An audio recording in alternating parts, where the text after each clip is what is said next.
श्रवण जी, ये जो सरकार की तरफ से जो नए रेगुलेशन का जो ड्राफ्ट आया है, उसको आप किस नजर से देखते हैं? क्या जो एडिटर्स गिल्ड ऑफ इंडिया ने जो टिप्पणी की है, क्या आप वाकई मानते हैं कि ये प्रेस का गला घोटने की कोशिश है? आपको अपने को अनम्यूट करना पड़ेगा सर, अनम्यूट करें। जो जो सरकार कर रही है, मैं उसको आइसोलेशन में नहीं देखता कि वो प्रेस के लिए ऐसा कर रही है। आपकी बहस अगर न्यायपालिका को लेकर होती, तब भी यही बात होती कि वो न्यायपालिका के साथ क्या कर रही है।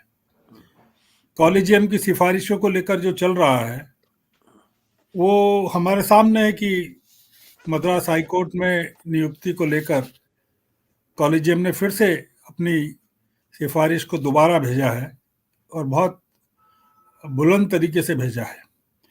तो मामला केवल ये मीडिया का नहीं है। मैंने अभी हाल ही में कहा भी है एक डिबेट में, जो चल रहा है वो उसका जो संबंध है वो लोकतंत्र और लोकतांत्रिक संस्थाओं की की आज़ादी से है। और ये जो वर्ष है 2023 और 24 का, मुझे ऐसा लगता है कि ये काफ़ी जो लड़ाई है लोकतंत्र को लेकर, वो एक निर्णायक दौर में पहुंच रही है। और ये 2 साल हमारे लिए काफ़ी कठिन होने वाले हैं। अभी हम मीडिया को देख रहे हैं, मुझे लगता है कि कई जगह इस तरह के अब प्रहार धीरे धीरे प्रारंभ हुए हैं। आपने देखा कि कॉन्स्टिट्यूशन के बेसिक फंडामेंटल जो है उनको चेंज करने को लेकर, या बेसिक फीचर्स को चेंज करने को लेकर, जो सभापति हैं या वाइस प्रेसिडेंट है, उन्होंने जिस तरह से आक्रमण शुरू किया दिसंबर में, वो किस जगह पहुंच गया है। आपको इस चीज पर देखना चाहिए कि सरकार फेक न्यूज को खत्म करने के इरादे जो हैं कितने ईमानदार हैं। जब से आई है ये सरकार, इसने पत्रकारों के लिए या मीडिया के लिए सारे दरवाजे बंद कर दिए हैं। अगर आप देखें तो पत्रकार जो दिल्ली के हैं, रिपोर्टर्स जो हैं, सीनियर करस्पॉन्डेंट जो हैं, वो किसी भी मंत्रालय में नहीं जा सकते। अब वो सीधे जाकर खबर प्राप्त नहीं कर सकते। आप अगर 2014 के पहले की स्थिति देखें तो एक तरह की आज़ादी थी मीडिया के लोगों को कि वो कहीं भी जाकर किसी भी, आज कोई ब्यूरोक्रेट बात नहीं कर सकता पत्रकारों से, आज कोई मंत्री बात नहीं कर सकता, और प्रधानमंत्री तो प्रेस कॉन्फ्रेंस लेते ही नहीं है।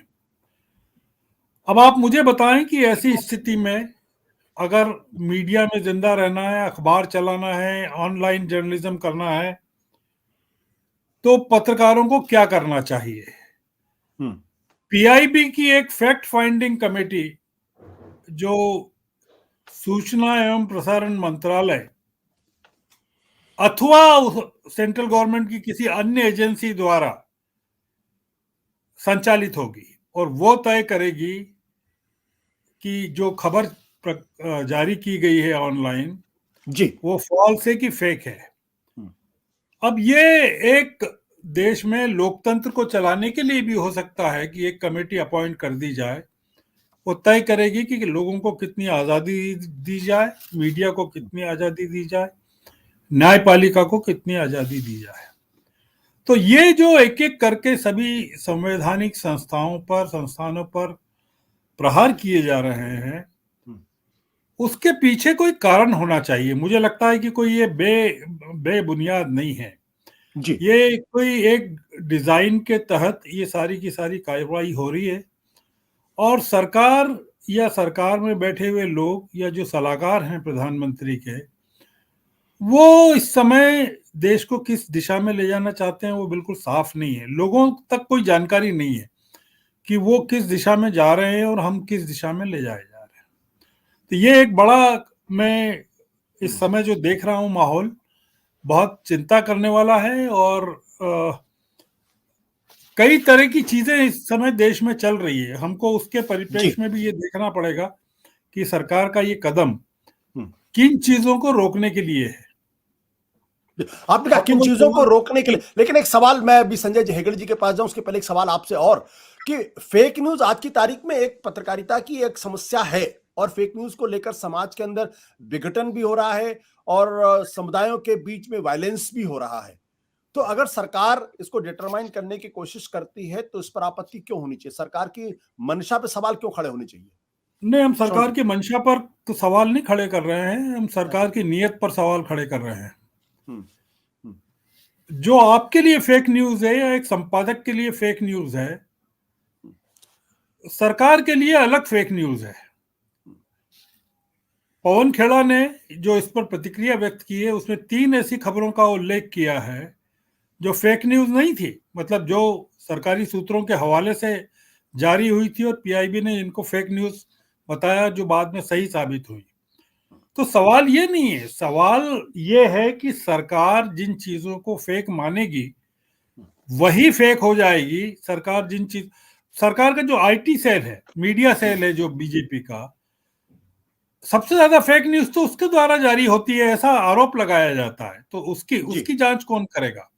हम्म, या जो मंत्रियों के द्वारा जिस तरह की जानकारी दी जाती है, जिस तरह की खबरें प्रसारित की जाती है, ऑफ द रिकॉर्ड कहा जाता है, उसको उसकी पुष्टि कौन करेगा?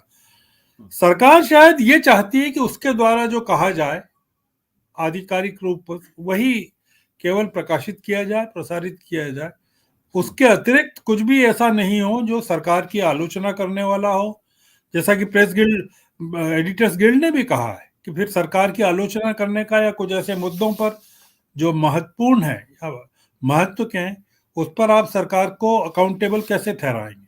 अगर ये आप उससे अधिकार छीन लेंगे और सरकार ये तय करने लगेगी कि जी। ये फेक न्यूज है, तो फिर आपको पत्रकारिता कैसे करना है, या करना चाहिए कि नहीं करना चाहिए, या मीडिया की जरूरत भी है कि नहीं है? मेरा ऐसा मानना है कि सरकार को मीडिया की जरूरत है ही नहीं। इसलिए ये पूरा का पूरा झगड़ा इस बात को लेकर है कि सरकार को अगर मीडिया, ये फेक न्यूज का मामला सिर्फ भारत तक सीमित नहीं है।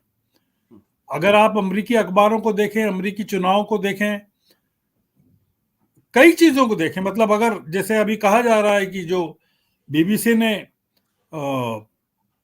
डॉक्यूमेंट्री बनाई है गुजरात को लेकर, जो जो इस समय सबसे ज्यादा चर्चा में है, जी। अगर वो पीआईबी की फैक्ट फाइंडिंग कमेटी के हाथ लग पड़ जाए और उससे कहा जाए कि आप बताइए कि ये फेक है कि फॉल्स है, तो फैक्ट फाइंडिंग कमेटी क्या कहेगी, किस तरह की प्रतिक्रिया देगी? क्योंकि विदेश मंत्रालय के प्रवक्ता ने तो उसको फेक नहीं कहा है और फॉल्स भी नहीं कहा, पर इसके साथ ही वो भारत में नहीं दिखाई जा सकती।